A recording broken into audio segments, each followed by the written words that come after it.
You doing, Ops? Leveling my warlock really slowly. Other than that, getting yelled at by people who are on crack cocaine. No gain. What are you talking about?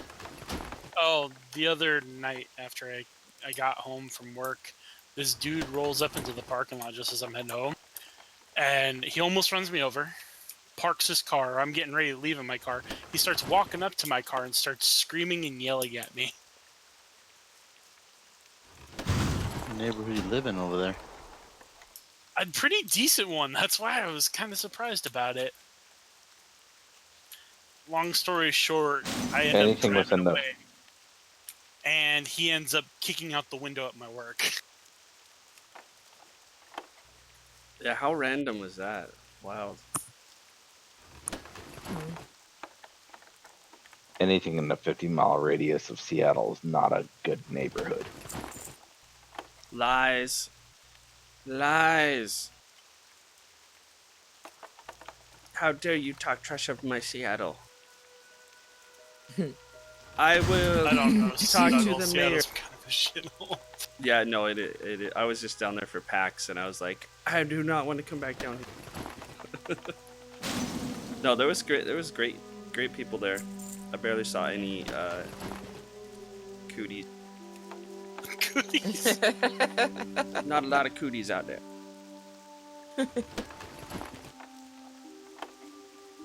Just a couple people like talking randomly to cars that are parked and like, you know, talking to themselves, itching themselves because they're itchy with some sort of leprosy.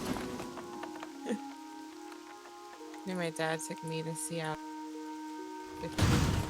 We took the train up there. And I think that was the first time I ever saw somebody sleeping in a box in a corridor. It kind of blew me away. But now you see it all over here. Like, it's all over every city. We've got little camps and shit. Yep.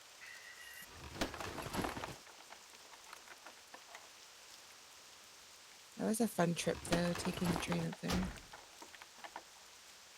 I like riding trains. Every time I've tried to ride the train, it was always either broken, offline, or the place I was going to was snowed in. So I always had to take the bus. Huh.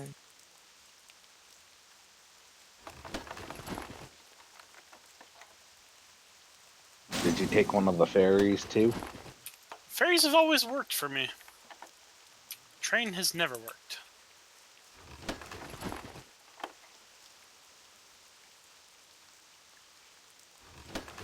I live next to a ferry and a train. I live next to both. I no longer live next to a ferry. I live in a desert. One of my coworkers is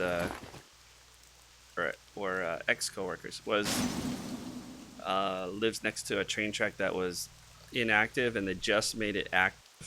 And the train goes by at like 3 or 4 in the morning and blasts its horn and wakes him up. And so he's always like, I got no sleep. These fracking trains. Man, I used to live in an apartment so that was right next to a train like that. The track was like right in our backyard. Nothing Right is next to the house. It was ridiculous. Nothing is worse than India. India has people driving just constantly on the horn. So it's like, and everyone's just on their horn and madhouse out there.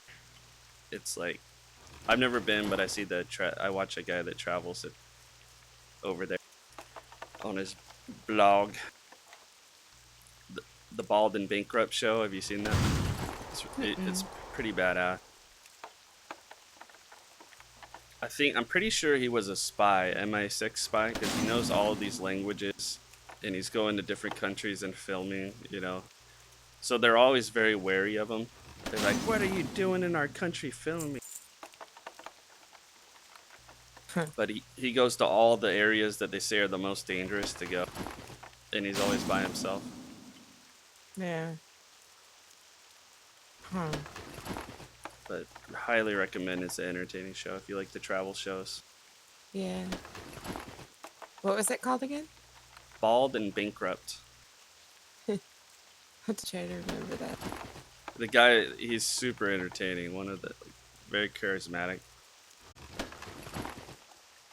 Right.